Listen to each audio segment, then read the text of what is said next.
Hello and welcome to Caesar Snack Sandwich. Today I have a quick video for you on Tortle Ninja. Now it says Tortle Ninja is a DeFi meta aggregator. You can go through here, read all this. The docs is pretty good. It's pretty clean. The website looks very, flashy and kind of, I don't know, a little bit scary, a little bit because it doesn't look so like financial. It looks more like video game-ish. But I'm going to explain it to you. I did play around with it. I'm actually testing it out with some real money, so it's kind of interesting. I don't have a flowchart for you today, and it'll become obvious when I get through this why we don't need a flowchart. This is basically it's kind of a lot like a furrow combo, but it's very user-friendly and it's very clean and it functions quite well. So let's go over to the dApp here. So I've connected this wallet up here, and I do have one active strategy running. Now I've only put $100 in there, so the fees have caused my APR to be like drastically low. But it's very easy to make recipes. So like first of all, you can browse other people's recipes. And then if you like this one, you could clone it, right? And you could view it and open it, but I'm not gonna open it right now. Let's go to create a recipe. So there's all these different nodes that you can say. So the first thing you would do is like, I want to add some funds, right? I'm going to use, USDC, and I want to use whatever, $1,000 worth of USDC. Now I don't have this in the wallet, so it's probably not going to, it's going to always be a problem for me. It will never work, right? But anyhow, so they have all these different nodes, these different operations that you could perform, right? So you could do a split. So let's say I wanted to split my assets like 30-70 and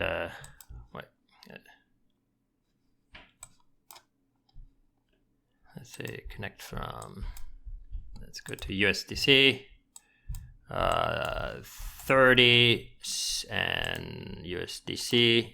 So no swap, just a split, right? If I wanted to swap, I could put a swap. I could put like Fantom here, and then it would perform a swap for me as well, right? So it's very intuitive. It's very smart in this sense. Like, so that's basically going to take $1,000 and split it, like, some to USDC and some to Fantom, right? And then I can, choose all these other things. Like I could add to a liquidity pool, right? And right now they currently only support SpookySwap, but they're building out like Beethoven X and other ones. So I could add to some of these liquidity pools, right? Of course. So let's say I wanted to do whatever. I'll just choose this one and then connect that up. And then maybe I could say farm, right? And I wanted to farm, let's say I wanted to farm this one because it has USDC. So I chose that, and I could connect that up, right? And then as you can see, they have these oracle. These oracles are like, you could toss it in your own oracle if you wanted, right? But usually they come with oracles. Like, so this is going to put the Fantom into this Fantom solid pool automatic, like it's the LP, it's not the farm, right? So put it into the LP, farm the trading fees, right? And then I can change the oracle settings of like, based on these different options, like say the price feed. So like if I had the price feed of solid here, which I don't, right? It's Chainlink, right? There's no Chainlink solid price fee on Fantom, right? So whatever, you could use you could use some sort of price fee. Let's say I was using BNB, I could say, if BNB goes below $200, I want something to happen, right? But this is not a BNB pool, so it doesn't make sense, right? Now, the other thing I could do is just like APR, right? So the SpookySwap, and I could go to the farm.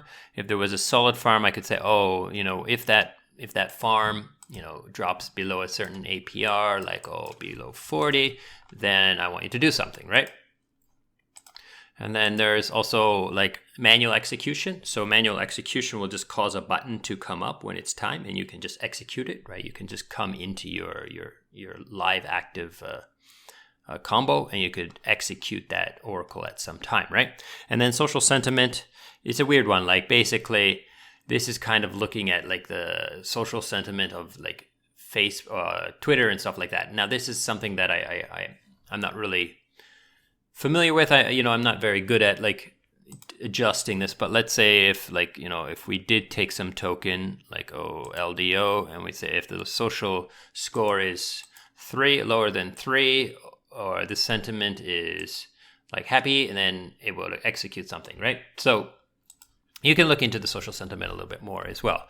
Then they also have nested strategies, which is basically like Yearn. So you have all these buttons that you can just drag in and connect up and stuff like that. And like liquidate is basically like just shut everything down, send your back to USDC or whatever token you decide to use liquidate. So I do have a active strategy asset. So this one here is basically one that I put $100 in. So as you can see, there's a fee for every kind of like transaction that happens. Okay, every little action that they take, they charge a small fee. Now the fees are outlined here as 1.5% for every operation, but you'll see that it's not quite the case, right? So in here, what I did was I took 100 USDC and I split it 70-30. Okay, and if you come down here, you can see split. So 30-70. And about $30, and now there's a small fee here, which this fee isn't 1.5%. It works out to be 0.4%. So that's nice. So they got a little discount on the split fee, right? So splits some, so 30% up to this farm USDC Orbis pool.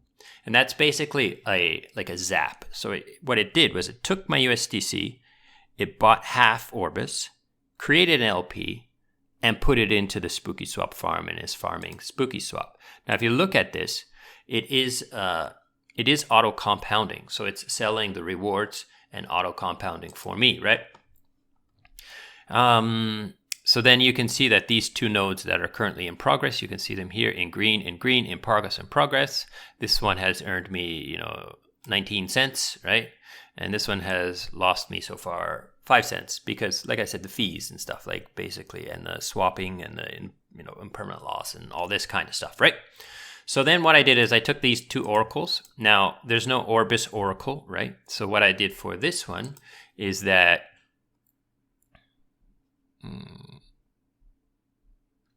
if you see, I basically set this oracle to be if the APR is currently, it's at 76%. If it goes lower than 40%, I want you to execute this and pull it out and stick it into YV Yearn, so YV USDC, so the Yearn USDC vault, and then just leave it there. And then this is basically a trigger, like I could trigger this myself. This is just a self trigger to execute, to pull out and get me back to USDC. And then the other option here I have is the Boo farm, and what this is doing, and this oracle is, if Boo goes less than $1, it's currently at $1.20, then I want you to execute, pull out the, sell, take my losses, right? Stop my losses, and then send the rest to USDC into the Yearn vault. And then again, I will manually trigger to liquidate to USDC at some time. So as you can see, there's a lot you can do in this. There's all kinds of other options like, you can DCA into coins. You can do all kinds of cool stuff with this. So I'm really excited about this. I think it will be good as long as they just keep building out integrations and so forth. So let's go to the fees here and talk a little bit about what happens with the fees. So the 1.5% that they said, like that is taken from every execution. 0.5% will be given to the Turtle Dojos. Now, Turtle Dojos are the people who have the Turtle token, and they stake it into like long-term staking, and they are basically providing to the relief fund. Now, you know what a relief fund is. If there's some sort of hack, then this relief fund is liquidated, and those people are paid back, right? There's 0.7 will be sent to the Tortle treasury to just basically buybacks. Just buy back and send the turtles back to the treasury, and then 0.3% is sent to the team to do that sort of like to pay for the team, right? Which is important. Now there is something down here, just by using the turtles, right? I don't see anything inside my strategy yet about having earned any, but I wasn't able to find anywhere. But basically, what this says is by using Tortle Ninja, you will start to earn TEGG, right? Turtle eggs. Now, after 12 months, those turtle eggs hatch, and then you get turtle tokens. Okay, so you can farm basically vesting turtle by using Turtle Ninja. Okay, now let's go over to the roadmap. This is the last thing I'm going to talk about. We're working on performance-based combo triggers. So basically, oracles, triggers that happen based on like performance changes. So I would guess that would be the main APY the position, right? So I don't want to cancel that. So let's say active positions. Maybe this APY that's displayed right here. This one will, if this hits some specific number, then you will, pull out. Now this one here. Okay. Moving on. Tortle mobile, so they want to build this app so it's mobile friendly. Yearn integration, which I found to be already done. Time weighted average, instead of just using Chainlink, they could use time weighted average prices. Balancer integration, which is basically Beethoven X. The really fun social signals, private and public, and ZK recipes. So ZK recipes, I would guess, like if you read it, it says a new kind of recipe that we're working on using ZK rollups can maintain all the positive effects of private recipes. At the same time, all funds remain smart contracts. So all funds remain on chain. Okay. So this will be interesting. Social trading, and basically, you can follow other people. I can just like mimic other people's, but we can already do that to an extent, but you can't like say, oh, Caesar's, I want to follow Caesar stuff. Basically, you can just go to the browse recipes and, find the recipes you like and take those, right? So that's pretty much it. I think this is pretty interesting. I'm going to play around with this a lot more, and, maybe I'll up the ante a little bit, but for now, I'm going to just play around with this $100. I don't mind losing that to this based on, you know how it works. Okay, so you do you, and I hope this has been useful and interesting, and I appreciate it, and thank you so much for watching, and goodbye.